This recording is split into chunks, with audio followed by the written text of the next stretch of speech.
What's going on, everybody? How's it going? We got a lot to talk about in Star Wars. Welcome to Going Rogue, my weekly Star Wars stream. It's on a new time today. It's going to be going Tuesdays now instead of Thursday. Realized that going up against Riley's Roundtable every Thursday was kind of a bad move on my part. Didn't do a whole lot of research, and I did my due diligence, looked at the schedules for all the people streaming, especially people in Schmodown, because a lot of my audience, I'm guessing, is coming from the Schmodown community. That decided to go Tuesday nights at 8 p.m. now. So Tuesday nights, 8 p.m., join me live on Going Rogue.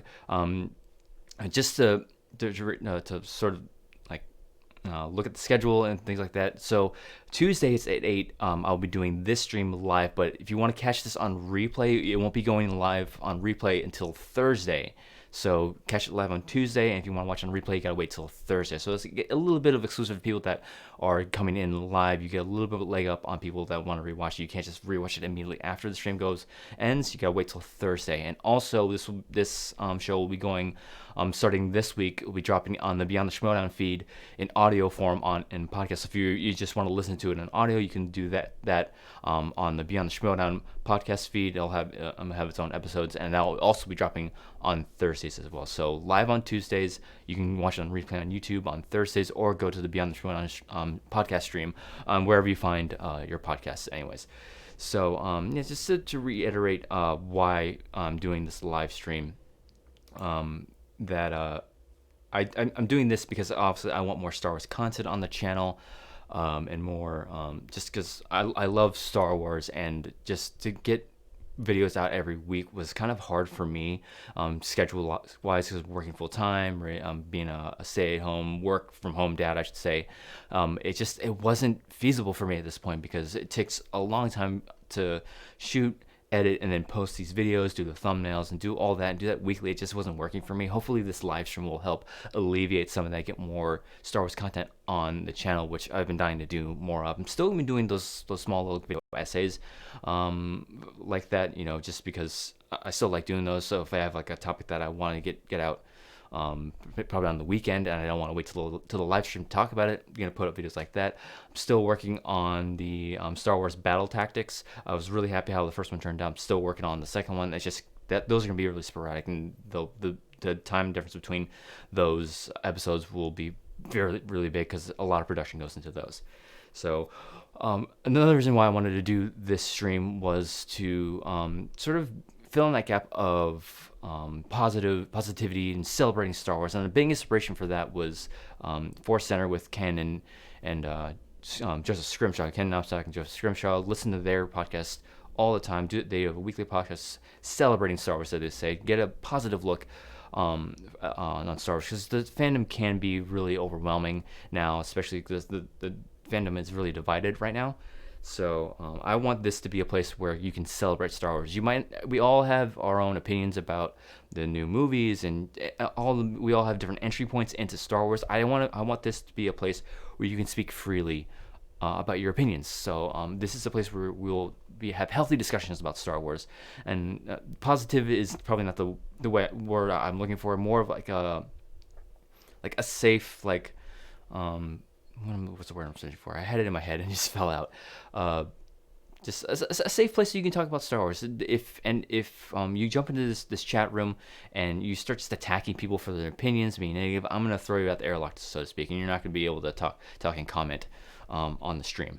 So let's see. Jack of the Hut, hi, how you doing, man? I think you're the only one in here right now. But yeah, spread the word.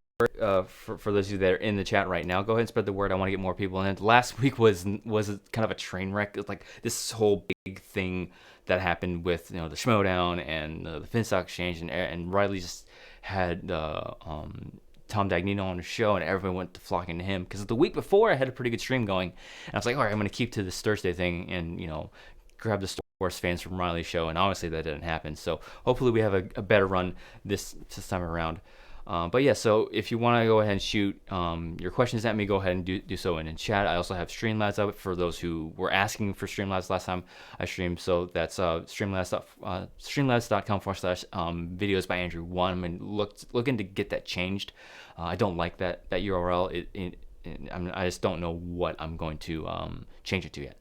So so yeah, that's the story behind this stream. Just want to get more Star Wars content, have a place to have people celebrate Star Wars and talk about Star Wars in any way, and about being afraid of being attacked by fans.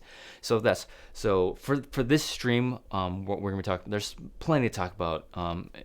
The stuff that happened in Star Wars. Clone Wars just debuted. There's the whole thing that just dropped 3 hours ago, I believe, just hours ago. News dropped with the situation with Bob Iger, and also the stuff of Project Luminous and the High Republic. Gonna be talking about that, but I want to first start off the show with talking about Clone Wars debut of season 7. The episode's called Bad Batch, and I really enjoyed this episode. And really quick, I have to plug our Patreon. If you're at the $5 tier for patrons, the commentary video for this episode of Clone Wars will be dropping tomorrow. So if you're a squadron officer and at the $5 tier, you'll be getting access to that video. And I'll be doing that throughout the rest of the season. When Mandalorian Season 2 drops, I'll be doing that as well. And then also other shows with the Marvel Cinematic Universe stuff dropping with that, I'll be doing those as well. So if you want access to the video commentary for this first episode of the Clone Wars, the Bad Batch, go ahead and become a member of the squadron and donate to our Patreon. But really like this episode. There's almost no Jedi presence in this episode, which I really liked. I like the one thing that Clone Wars really gives us is this look at the clone troopers that the movies really don't give us. We have that sort of friendly banter with Obi-Wan and Cody in Revenge of the Sith, but that's pretty much it. But getting this look at the clones with Rex and Cody, and just seeing how like they're like a brotherhood, and like how fallen troopers that they've gotten to know over the course of this war really affects them. And I really like that look into that with this episode of him like talking about echoes and fives and the people, those members of the ARC troopers that we came to love. And I'm not going to go over a synopsis of this episode. If you're a Disney Plus subscriber, you obviously watched the episode, hopefully. But and as far as people in Europe, I don't think they've gotten this Disney Plus yet, so I'm not gonna try to spoil the episode. But it's not searched on YouTube. I had to go through Twitter. That's weird. I wonder why. Let me see. Let me try to fix that really quick. Sorry. Oh, that's why it's on. Thank you very much for that. Boom. There it goes.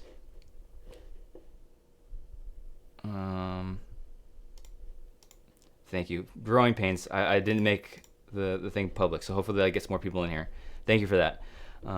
But yeah, back to the episode. So I'm not gonna try to spoil anything about the episode. I'm just gonna go over my thoughts about it. And yeah, I like this look at the Clone Wars, the clones, how it just gets you back more deep look at the clones and what they're up to. And yeah, so lost my train of thought. Wow. But yeah, you get a deep look at the clones, and something that you've seen throughout the series is that they're clones of Jango Fett, and they take somewhat of their independence out of their genetic code, but they're still very unique in their own sort of ways. Rex is this real like awesome tactician. Hey Haskell, good to see you. Good to see you. Yeah. Thank you again to thank you again to Jock of the Hut for noticing I didn't have the stream live. It was unlisted. I was so stupid. Thank you to Jock of the Hut for that. Danny, good to see you in the chat there. Hopefully I'm getting a lot more people into this. Already at 5 viewers. That's so. Oh my god. I feel so dumb for not making it live. That's growing pains, just growing pains. But back to talking about the Clone Wars. So yeah, I like this look at the clones, and that they're more unique than you would think. And I'm really excited to see where these stories go, because we know Cody follows Order 66, and from watching Rebels, you know that Rex doesn't so far. And if you read the Ahsoka novel, you get a little bit of story where Rex was during Order 66 and where he ends up, and how him and Ahsoka go through all that. But I'm really curious to see it play out during animation, and the animation in the Clone Wars right now is so good. And Filoni talked about this so much. I think it was with his interview with Entertainment Weekly that he said that the way that he's approaching this series now is like he has so much more. He has so much more to do now. Like he has more freedom to do what he wants now, because before, with the technology and the budget, it just wasn't there. He couldn't do as much as he wanted to when the Clone Wars first started. Now that everybody's in love with Clone Wars and they love seeing it back, and that he has more freedom to do what he wants. And there's one apparent shot in this episode as they go into this command center.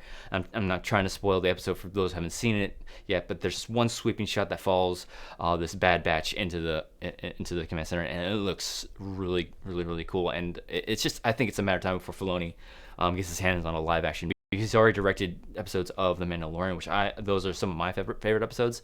But I'm waiting for Filoni to get his own movie. Hopefully, with this new High Republic stuff, he'll get a shot at it. But for as far as the episode as well, as far as the Bad Batch goes, I got a real, like, I'm a big Metal Gear Solid fan. I've played all the video games. I got a really big, like, what's the name, the Special Operations Foxhound out of the Bad Batch, because they all have their own little specialties. And the second Hunter takes off his helmet, he has the bandana and the long hair like Solid Snake. I'm like, this is exactly like Metal Gear Solid. The mission is straight out of Metal Gear Solid, where it's not like going in guns a blazing or anything, but it's just like, it's like this secret, like, spy mission, and something goes wrong that they adjust. It's like straight out of Metal Gear Solid. So I got a real, like, MGS feel out of this episode with the Bad Batch. And like, there's 4 of them. There's Hunter, who's the leader.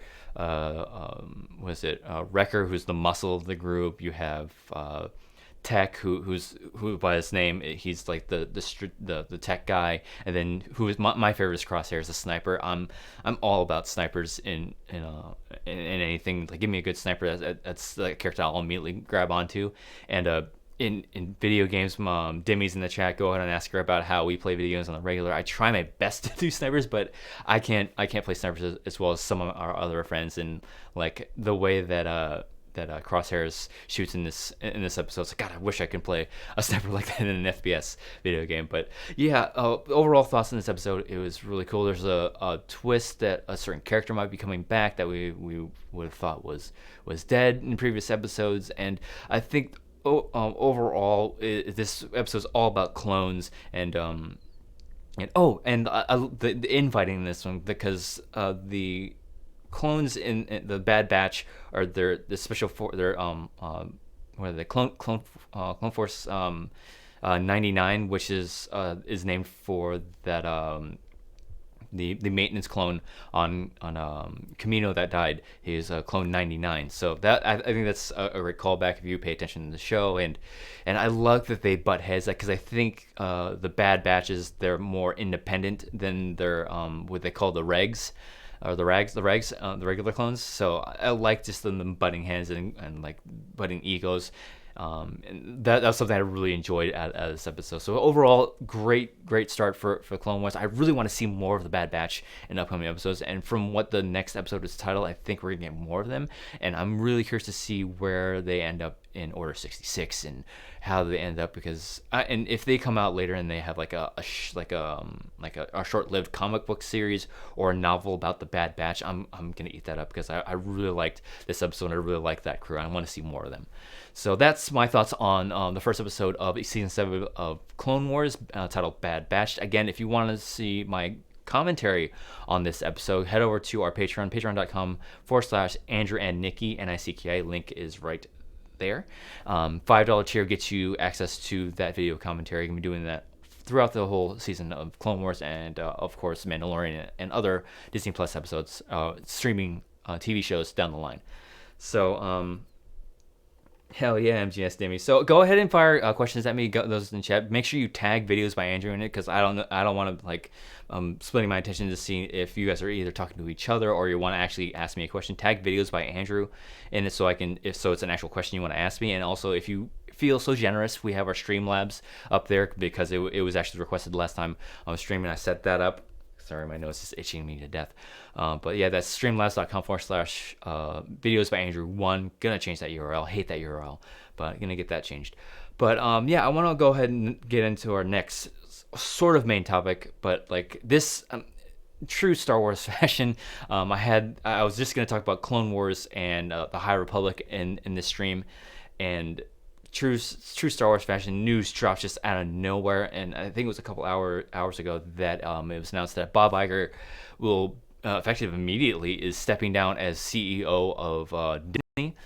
And some new guy who's also named Bob. I can't remember what his last name is, but he will be effective immediately. Apparently, from what I read, that I think Vanity reported on this that this new guy will be taking over as CEO, but Bob Iger will be staying on as chairman and to see out the rest of his contract, which is I believe it's December 20 of next year, 2021. I could be wrong, but I'm gonna go back and read that. But that just came out of nowhere, and you can't argue of what Bob Iger has done for Disney and for Star Wars. And I'm gonna stick to Star Wars because that's what this show is about. Bob Iger is not probably the sole purpose, but he has a real big responsibility, a big part in what Star Wars is right now. Say what you will about the sequel trilogy and everything else that's happened. Might have gripes with Kathleen Kennedy. Without Bob Iger, we don't get Disney Plus. We don't get The Mandalorian. It's very. I don't know if there's any chance that we get the season 7 of Clone Wars. So there's a lot to be said of what Bob Iger has done for Star Wars, the brand. Because the fan base is divided. People love the new movies. Some people hate them. The Last Skywalker and The Rise of Skywalker are very divisive movies, and yeah, he stumbled a bit. Solo should have moved it back to December, but kept it in as a summer release. So I'm not saying he's perfect, but Bob Iger has done so much for Star Wars. We don't get new Star Wars material, like official, canon stuff, without Bob Iger buying Lucasfilm from George Lucas. We don't. Bottom line, we don't. We don't get new movies. We don't get new TV shows. We don't get all these awesome new books without Bob Iger. We don't get Galaxy's Edge, which I have yet to go to, by the way. I'm gonna get there eventually. Just gotta find the time and the money to get out there. But yeah, none of this happens without Bob Iger. And for what he's done for both for Star Wars and Lucasfilm and of course Marvel, you can't argue that he's done so much for Disney. And I think he's just something that that's something that might get overlooked, and some people might be happy yeah, fuck Bob Iger, he ruined Star Wars for me. Hey, at least we're getting new Star Wars. Say what you will, you can say whatever you want about this new string of Star Wars stuff. Star Wars is back. It's on everybody's minds now. It's in the conversation for things, and we're getting new Star Wars, which I'm always happy about. So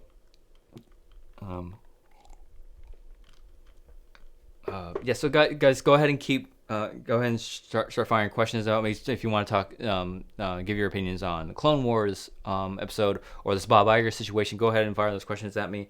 I'll try to get to them as I go back and forth. But yeah, I don't have a whole lot to say about the Bob Iger situation. Is that he was planning to retire anyways. He was gonna go see his contract out to the end. It ends in 2021. So it wasn't no surprise that he was going to be leaving the company. I'm just surprised that this happened at the drop of that. It's all right, he's stepping down as CEO, and this new guy's going to come in.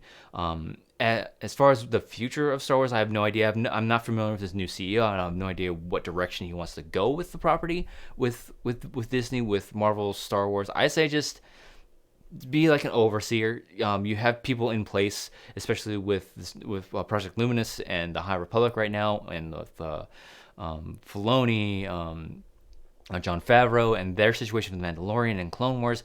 The Star Wars is in a good place right now, I think. And just oversee them, make sure they're not blowing your budget out of the water, make sure they're saying the right things, and just oversee them and see what they're doing. Because if you put Filoni and wow, why do I keep blanking on his name? If you put Filoni and Jon Favreau in charge of the creative heads of Lucasfilm, you're set. I think you're set, because Clone Wars is back, and everybody loves that. Everybody really loves The Mandalorian. So if you put those two in charge of the creative department of Lucasfilm and just make sure, and especially of Star Wars, I think you're in a great position. So I say have this new guy. What I already forgot his last name. His first name is Bob. So if he just has like a hands-off approach, like, hey, you guys do your thing, just oversee, make sure you guys aren't running me ragged with the budget. Because I think Star Wars is in a great place right now, and I think the way that Bob Iger has left the company, I think it's in good hands. So that's my quick little thing about Bob Iger stepping down as CEO. Again, he's not fully like separated from the company just yet. He's going to be around until 2021. He's going to be overseen as chairman. So he's not gone. He's just has less involvement in the company now. Then he's not the chief executive officer anymore. So yeah, let me see if there are any questions that I have here. Let's see. Let me see how many people are in here. Just for my own sake. Okay. Super new to this. What should let's see. Danny's asking what should be the first Star Wars book you read. So I have a top 3 I can think of, but if you're going to start anywhere, so there's two books I think you should pick up if you're thinking of getting into Star Wars canon books. One is Lost Stars, 2 is Aftermath. That Aftermath trilogy is really good. The Life Dead is my favorite out of the trilogy, but you absolutely need to start with the first Aftermath book. But so those are the 2 I would recommend to start out, get you into the canon books, is Aftermath and Lost Stars. Lost Stars by Claudia Gray, I believe, is awesome. I love telling stories from different points of view. So Lost Stars is told from these two. It's a young reader novel, but it doesn't read like one at all. And I listen to all the ones on Audible, but like it's told from a point of view of two friends that go into the Empire. One ends up going to the Rebellion, one sticks with the Empire, and it's you see like the original trilogy fold out in front of their eyes from their points of view, and it's awesome. I love Lost Stars. It's my second favorite behind Bloodline, but like yeah, I definitely recommend Lost Stars. And Aftermath, you get to see more OT characters: Wedge Antilles, Leia, Han Solo, Chewbacca. All like a lot of the OT characters are in there, and you get a better look at what the galaxy is post Return of the Jedi. That's why I would read it, because you see how the government is forming. You get to see what Han Solo is up to, and you also get to see the birth of Ben Solo in the trilogy. Again, Left Dead is my favorite, but like at first, the first Aftermath book might be like, I mean, I don't get it because you open up with like Wedge Antilles and he's hardly in the story. I'm not gonna spoil anything for you, but like the most of the book is getting to know this new group of characters and their crew, and because they end up becoming Imperial hunters by the end of the book, and once you get past that, it's a really good read, and especially by the end of the trilogy, you've come so attached to this crew that it's great. So I would definitely pick up Lost Stars or Aftermath. Those are 2 books I would start on. Let me check any more of these. Let's see, Dimmy. Yeah, I already got that. Jaka the Hutt. Thank you again, Jaka, for making me aware that this was not live. It was unlisted and it wasn't public. So thank you again for that. Does Damon have any weaknesses in the Schmodown that you think could lose him the belt? Okay, so really quick, guys. I know a lot of you are Movie Trivia Schmodown fans. Try to kind of steer away from Schmodown questions. I want this to be Star Wars focused. This is a Star Wars stream. If you want my insights to the Schmodown, and also my wife, who is Dimmy, who's in the chat right now, if you want our insights on Schmodown, check out our podcast Beyond the Schmodown. We talk. It's a weekly podcast. Wow, I had a little stroke there.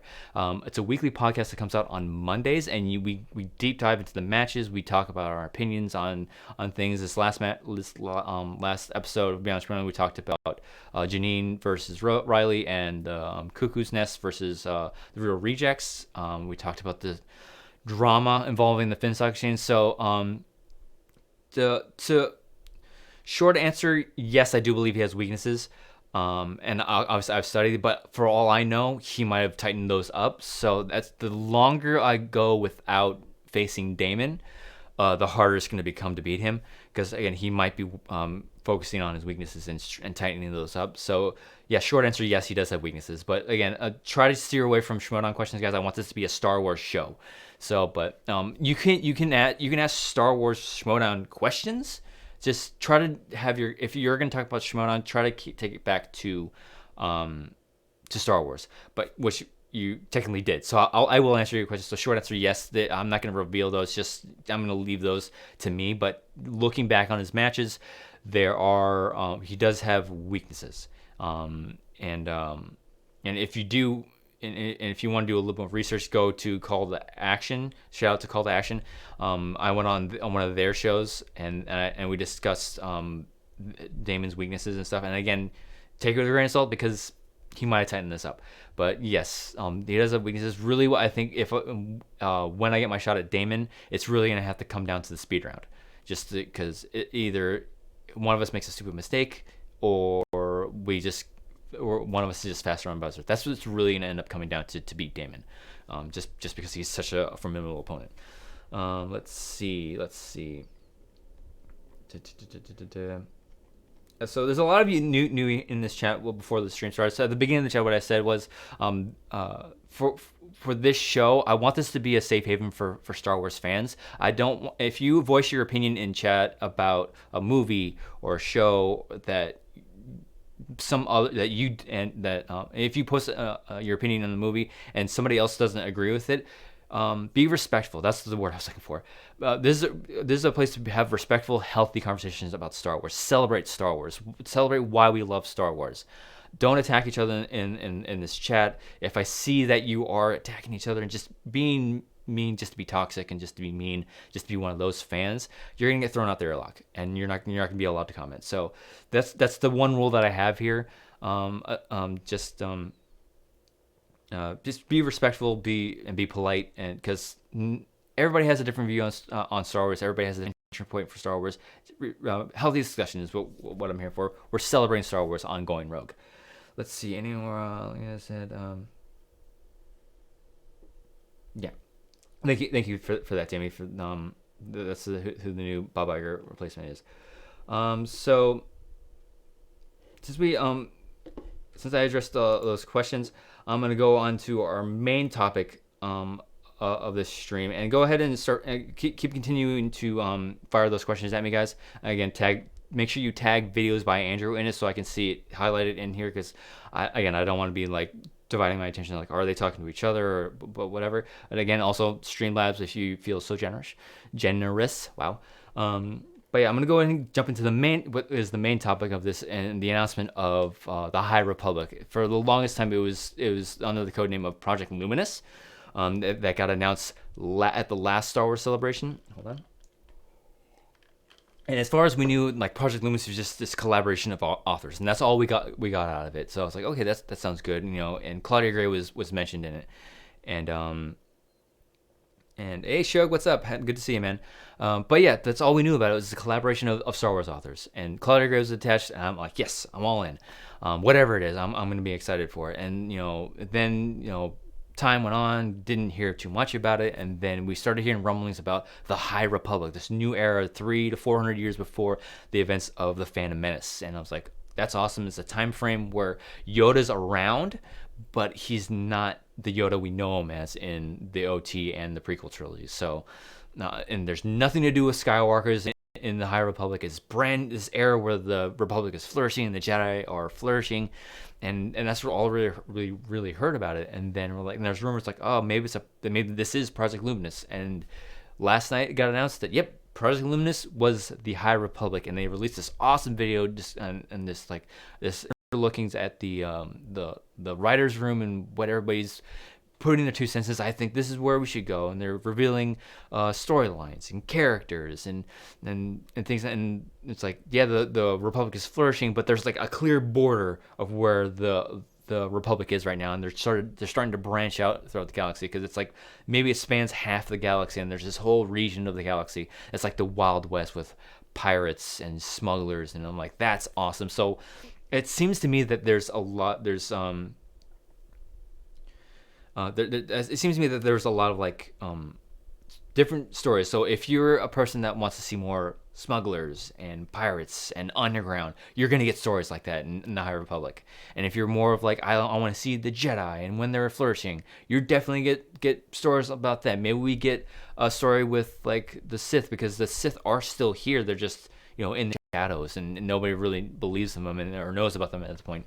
So we can see the inner workings of the Sith and see them being hidden away until Sidious comes into power. So I'm super excited about this because the potential for stories in the High Republic is almost endless. So because like there's like Jedi all over the galaxy, and they're more hands off, so to speak. They're less of like mandates and orders. They're more of like wandering the galaxy and being like peacekeepers, and like problems will arise around the galaxy, and it's up to them to sort of like, hey, calm everybody down and keep the peace. And this is the kind of Jedi that I've always wanted to see. And like the quote they sort of like branched off this whole era of was, we want, for 1,000 generations the Jedi Knights were guardians and peace throughout the Republic for 1,000 generations. So it's like this is the point where they're at the height of their powers. And the Republic is it's a period of like basically peace, and there's no real struggle. So now it's just you're following these heroes throughout like small little adventures, and you have condensed little stories, which I'm all for, because what the thing that I want to see, I really want to see out of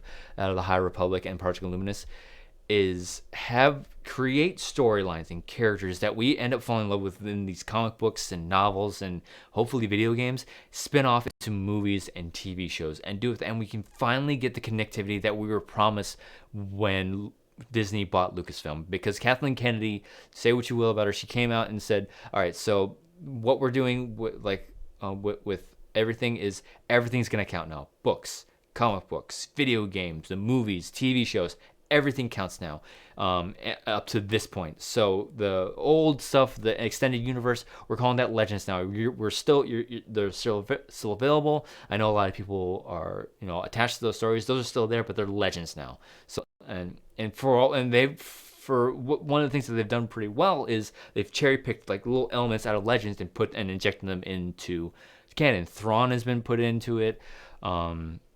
I'm blanking on other ones. There's a couple other small things that they've taken out of Legends and injected it into canon pretty well. But what I'm hoping with the High Republic and all these new stories is that we get these characters that it's sort of like testing ground. We get attached to these characters, and it's all right. Now we're gonna take this character and adapt him for a TV show, a miniseries or something, or we adapt him for the big screen.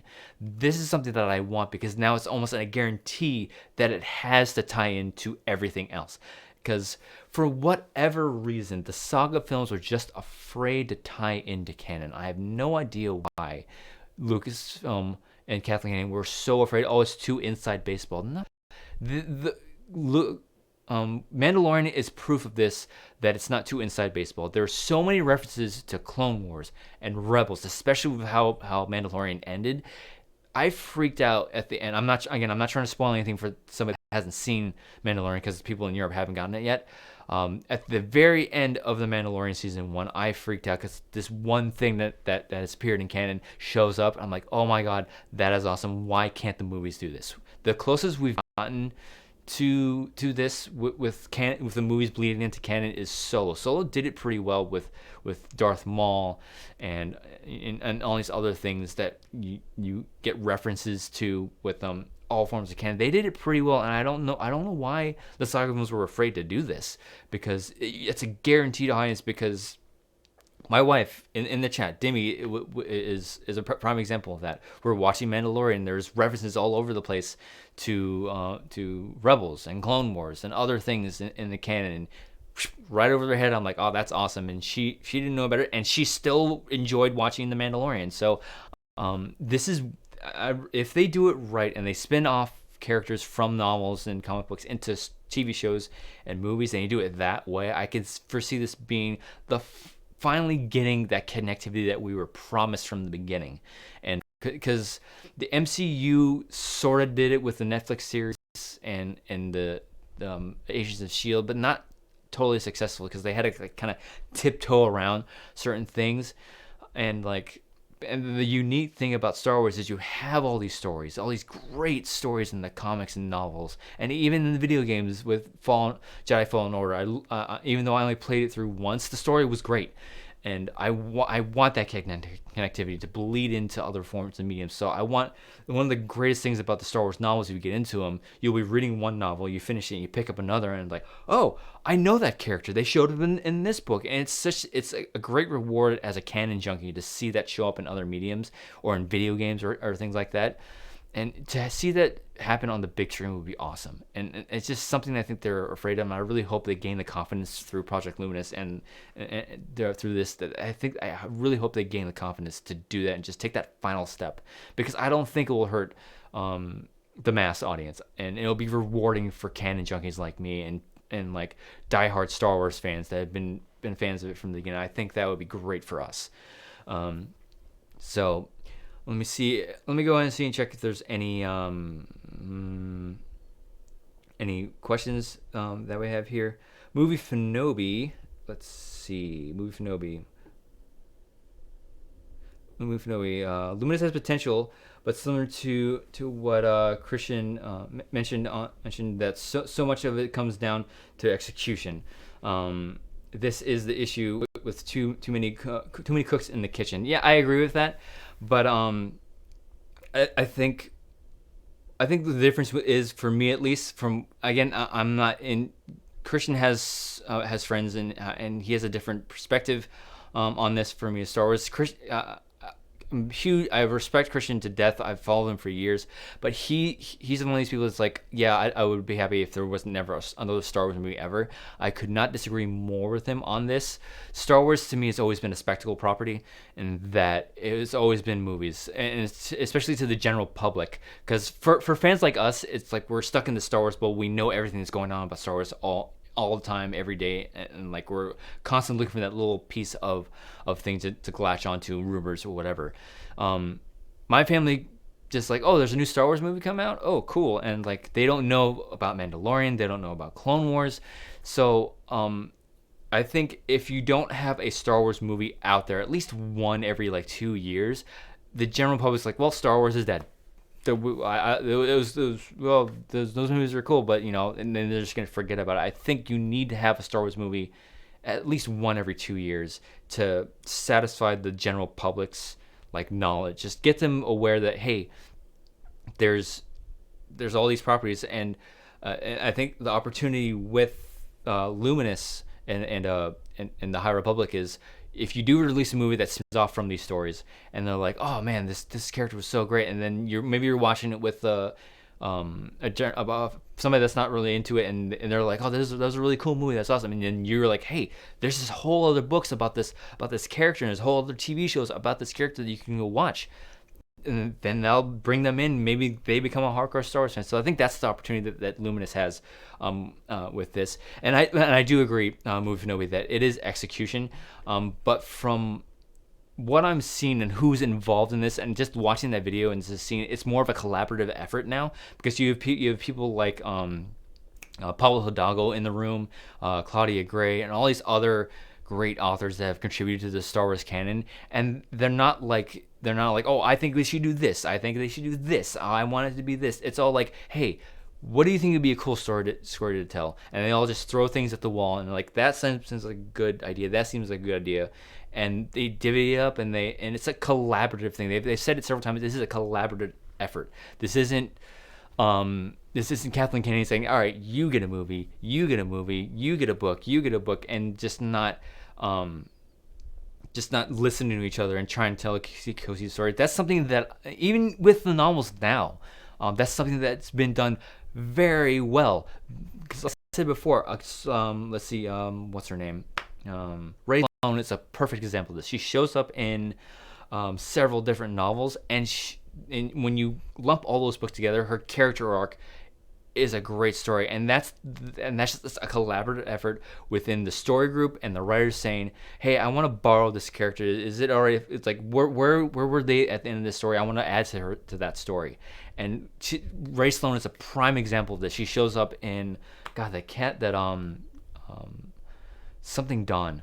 Somebody in chat remind me. It's with when Hera and Kanan first meet, and I think no, that's not her first appearance, but Ray Sloane shows up in that. I think that's maybe the first novel she shows up in, but then she shows up again in the Aftermath trilogy, and just to see her character arc between those two novels, it's awesome. And so I think something that the novels and the comic books have been doing very well is communicating with each other, and executing these stories from my experience very well. And that's something that I don't think the movies did all that well either. I mean, I really enjoyed this sequel trilogy. I really enjoyed the story that was told. I love Rey's arc, and she's my favorite character out of the sequel trilogy. But my biggest gripe was that there was no start. Kathleen Kennedy didn't sit down with these directors and the writers and saying, "All right, this is where it's starting. This is where we need to go. You can tell your story within here. You can tweak it here and there, but ultimately you got to know this is the ultimate destination." There's no point, from what I understand, there's no point Kathleen Kennedy sat down and said, "This is where we're going. This is where it needs to end."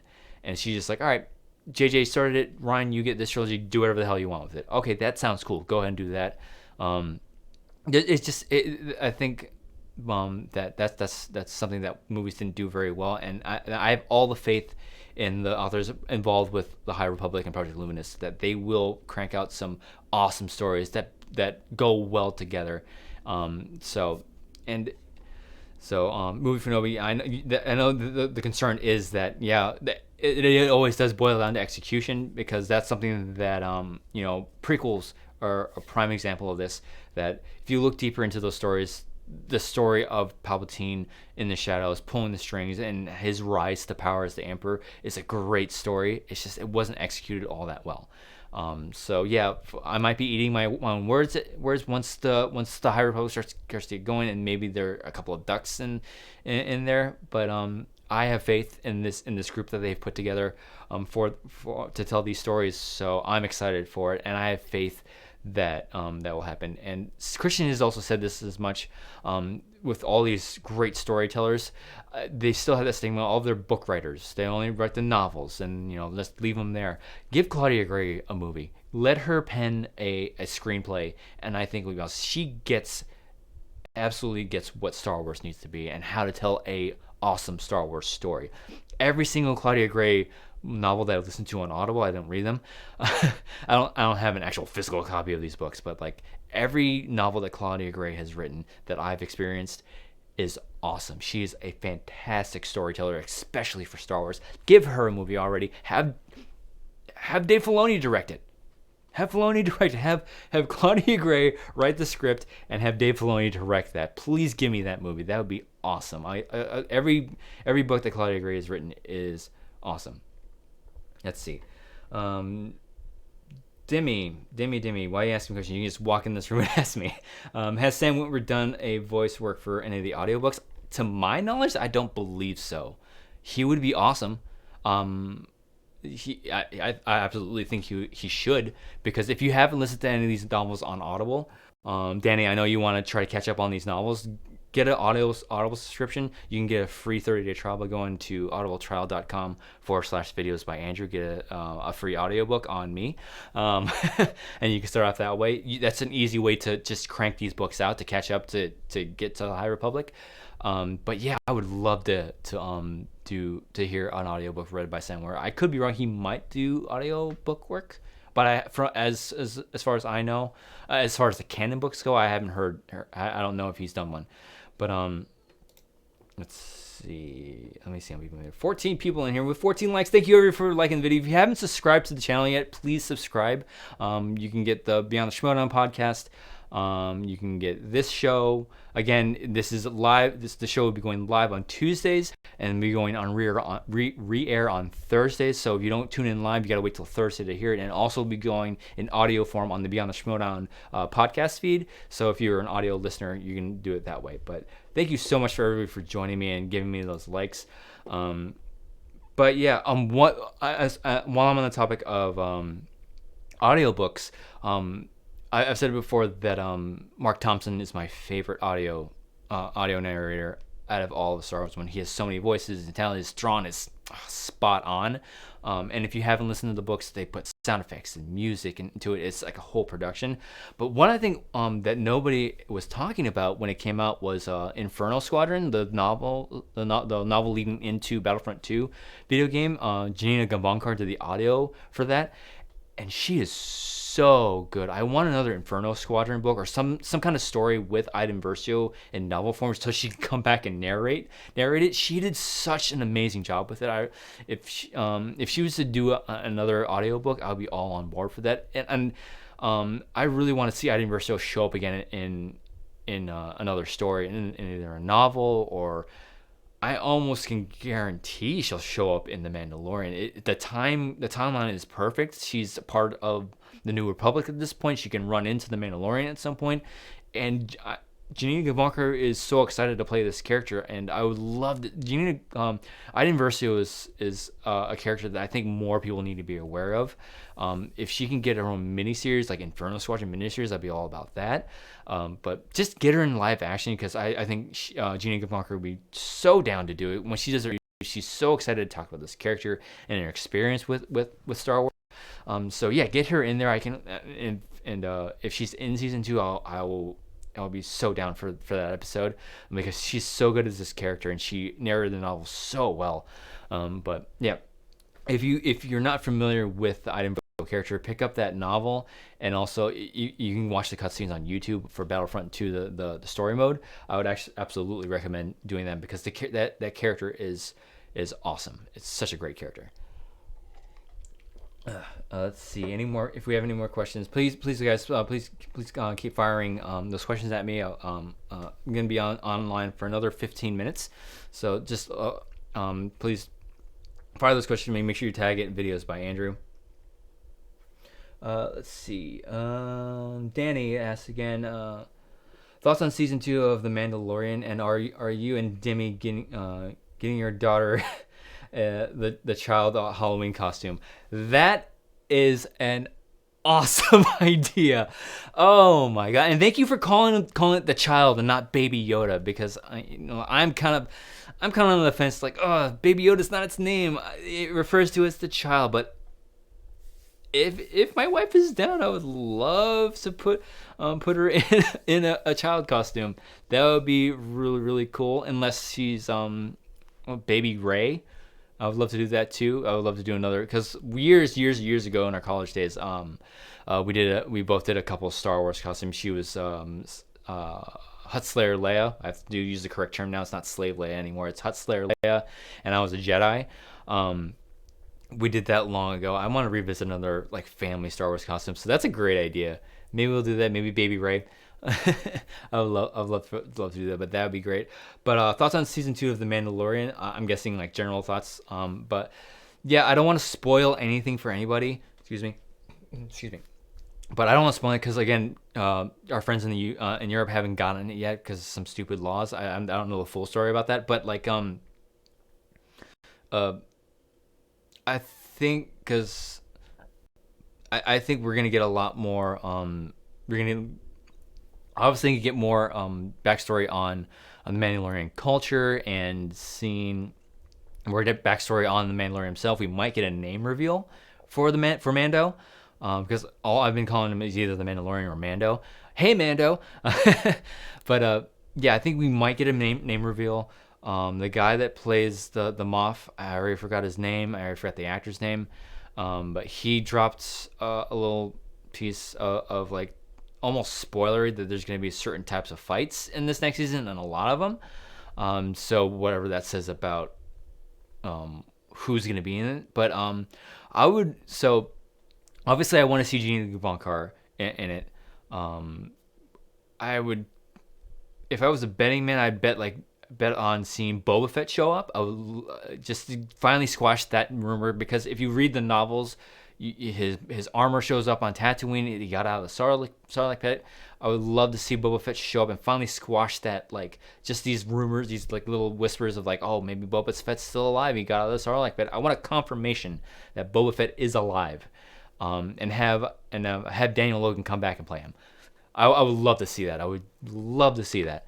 Obviously, we need to see see more Mandalorians come back because of certain things that happen about that. So I don't like to speculate anymore. I feel that it stilts my expectations. It kind of and kind of like sours my experience, because I went into Rise of Skywalker being like, all right, I would like to see this happen. If this happens, I'll be fine with it, but don't like to speculate too much on this channel anymore, just because, speculation is fun. I'll give my theories, but I don't want to tie my whole experience to like, I want this to happen, and if it doesn't happen, I'm gonna hate the series. So I'm excited for it. I'm excited to see it. I want it to come faster. But yeah, I'm totally excited for Mandalorian season 2. Can't wait to see what comes. Haskell, let's see what Haskell has to say. Character creator just created a Rogue One promo video. Nice. He made oh yeah, you're talking about what I did for that. So what I did for SEN.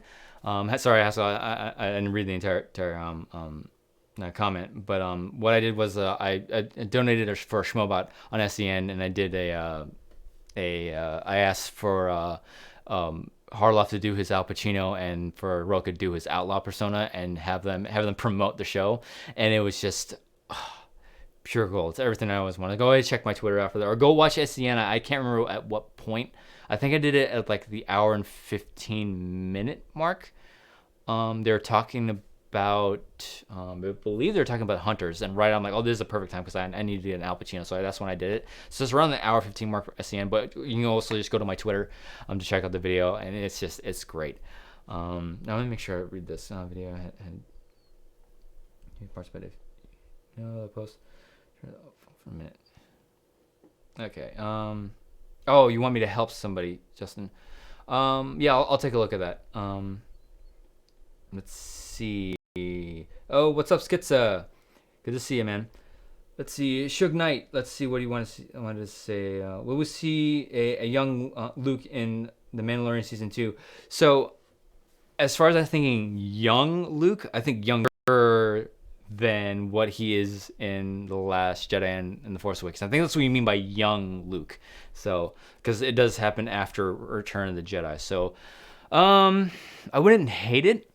But I think a lot of what people like about The Mandalorian is that it doesn't really have a lot to do with the Skywalkers. It has almost nothing to do with the Skywalkers. The only attachment it has to it is it happens in the same time frame as the Skywalker saga.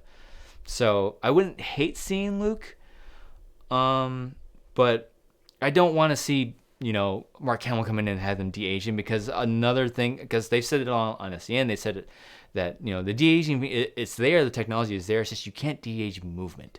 So if you want to see Luke be swinging a lightsaber and like walking, you can tell that it's his age, and it's like, I don't want, if I'm gonna see young Luke, I want to see it maybe in like almost like a semi-animated series, like a photorealistic animated series. And this is my pitch for maybe a 4 to 5 episode miniseries of post Return of the Jedi, Luke Skywalker and Leia and their training session, and they all go off on an adventure that's sort of like Leia's trials. I would love to see that, and I think that's the only capacity I would like to see a younger Luke Skywalker post Return of the Jedi, because it's just because Mark Hamill, I don't know how much more Mark Hamill wants to do the character. I mean, he loves the character. He's one of these actors that gives his all to the fandom. And one of my favorite panels at, I believe it was Celebration London, I believe it was, that it was Mark Hamill on stage for an hour just telling stories. I can listen to that man talk stories for hours, and that was one of my favorite panels. And that's the kind of dedication he has to the fandom. I just don't see him coming back again to do Luke Skywalker. I could be wrong. He might want to do this version of Luke Skywalker. So that's something. If he does show up in the Mandalorian season 2, I wouldn't hate it. It's just I would be worrisome about the fan backlash. It's like, why do we have to have Luke Skywalker in this? There's nothing to do with Skywalkers. Blah blah blah blah blah. So if he does show up, I wouldn't hate it, but I say keep him out of it for now at least. Let me see if I have any more questions. Yeah, Haskell, the video was too. I don't know why he's having trouble with that. because I clipped it out myself. I downloaded the actual video and then I clipped it out in Premiere and then I post. It might be because my video is 720 and it's not 1080. That might have something to do with it. I could be wrong. I'm terrible at Twitter, but try that. So that's how I was able to get the full clip of it. But yeah, so I'm gonna be on for another maybe 45, not 40. Wow, another 5 minutes to go ahead and keep sending your questions, guys. But I think this is a successful stream. We had up to 14, 17 people at some point. Watching the stream is much better than than last week. For last week, we only had like 4 people in here, and it was just. I'm not gonna lie, I was kind of like bummed that I didn't get anything because the week before I had a lot more than that. So it's a learning curve.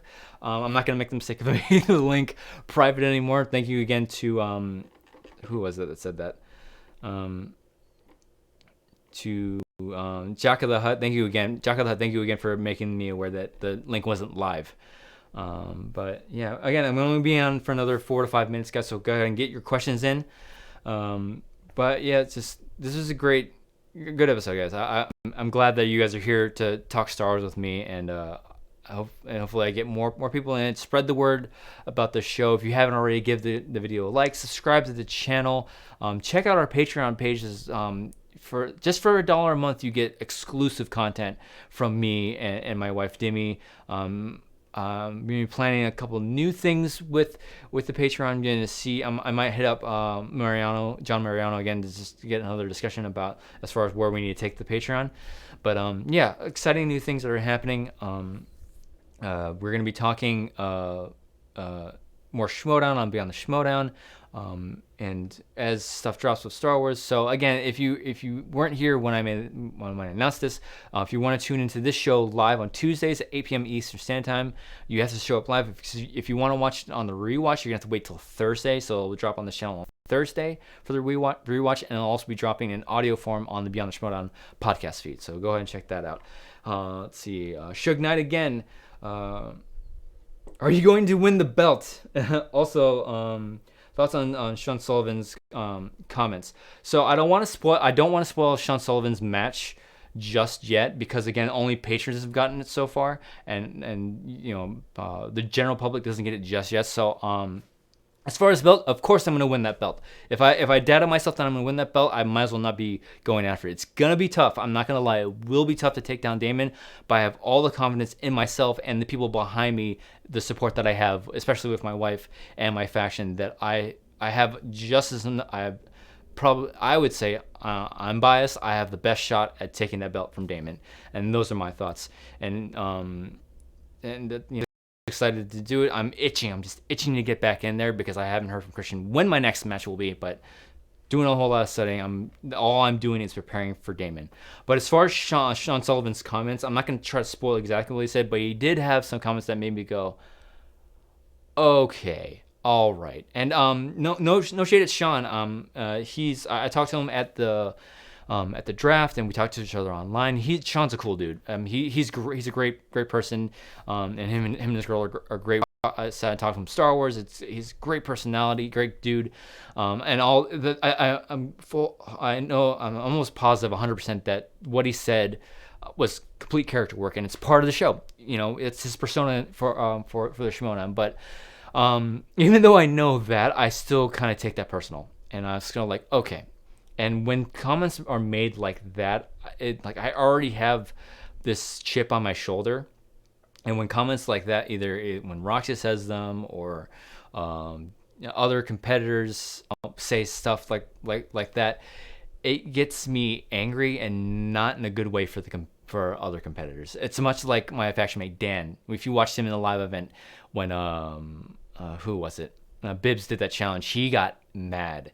And that's a bad thing for his opponents. And I'm pretty much the same way. Any competition that I've been in, whether it was cross country, track, taekwondo matches, when people rubbed me the wrong way and made me angry, that was bad for them. And it's the same way with the Schmodown. So that's something I would caution other competitors. If you're gonna throw shade, it's just gonna make it tougher for you to beat me. So that's all I say about that.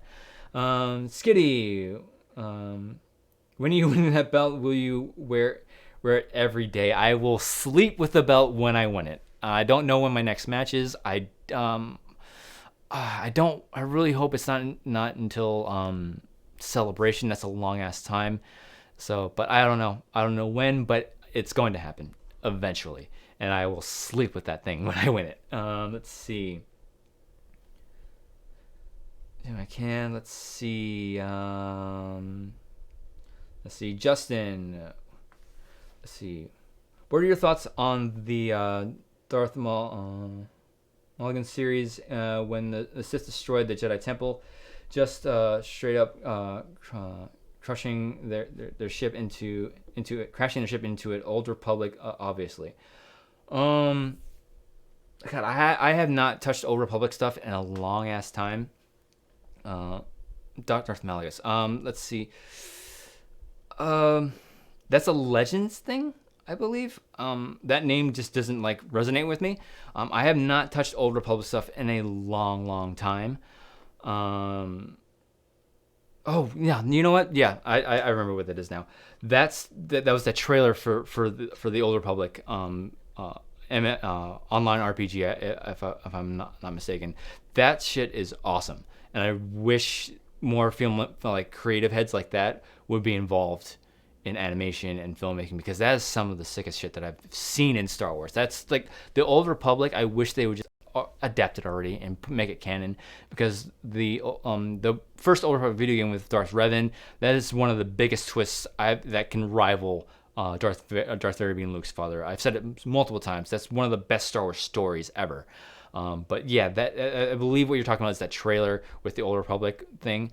That was awesome. That's what I want to see, stuff like that with the High Republic and stuff. That's like, well, that's stuff that we'll see that because the Sith won't be around. But I want them to go back so far where we have armies of Jedi and armies of Sith just going at each other. I want to see stuff like that, like you just mentioned. That it's so cool and it makes for some great lightsaber fights. So yes. That's one of my that's an awesome thing. My fault. Let's see. Let's see. The Schmo way. What aspect of Star Wars do you like the most? And the fantasy aspect or the sci-fi aspect of it all? I like the fantasy aspect. I like that it is technically sci-fi, but they don't go as far as to explain technology, and it's just there. You know what I mean? Because like holograms are a thing, hyperspace is a thing. They never like, oh well, the science of the hyperspace is it was discovered in this time era and blah blah blah blah blah. You can get deep into that with like other canon things and like research wise. But the fantasy elements is what I love about it. From me and my buddy have argued about this when the midichlorians, when it was like sort of an explanation, is Lucas trying to explain the Force with the midichlorians. I almost said Mandalorians. With the midichlorians, I hate midichlorians. I hate putting a stamp on the Force and saying this is exactly what the Force is.